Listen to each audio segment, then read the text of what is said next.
Previdno ob vodi. Se rad igraš v banji, če fotaš po lužah ali skačeš v bazen? Potem veš, da je voda lahko zelo zabavna. Toda ali se ti je kdaj zgodilo, da si padel v vodo in se skoraj utopil? Potem veš, da je voda lahko tudi strašna. Nekatere živali lahko dihajo pod vodo ali zelo dolgo zadržujejo dih. Ljudje tega ne zmoremo. Pod vodo prenehamo dihati, po minuti ali dveh pa smo že mrtvi. To pomeni, da zna biti voda tudi zelo nevarna. Z vodo moramo biti zelo previdni. Kje vse najdeš vodo v svojem domu? Ali je na vrtu tudi voda? Ali greš včasih na bazen?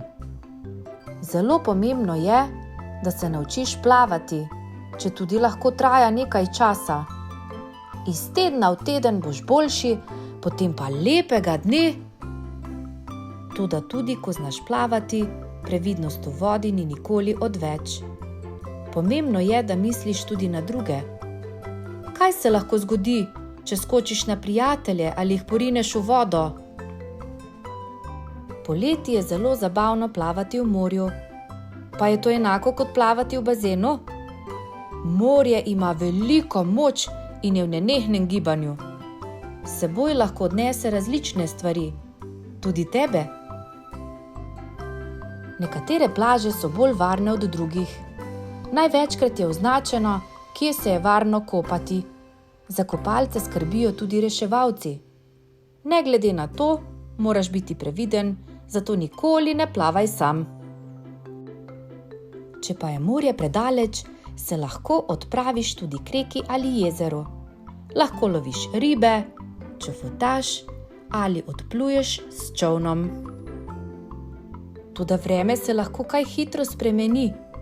Zdaj je lepo, nenadoma pa nebo prekrijejo temni oblaki in začne pihati. Zdaj je vreme prav zoprno. Reke in jezera so hladna in globoka.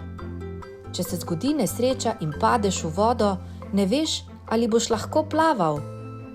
Rešilni jopič te drži nad vodo, medtem ko čakaš, da te rešijo. Kaj bi se zgodilo, če ga ne bi nosil? Kadar si ob reki, bodi še bolj previden.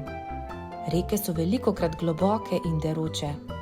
Se ti zdi, da je v takih varno plavati? Vsakdo uživa v igranju z vodo. Večinoma je igra z vodo zabavna, a zna biti tudi nevarna. Nikoli ne spravi sebe ali prijateljev v nevarnost.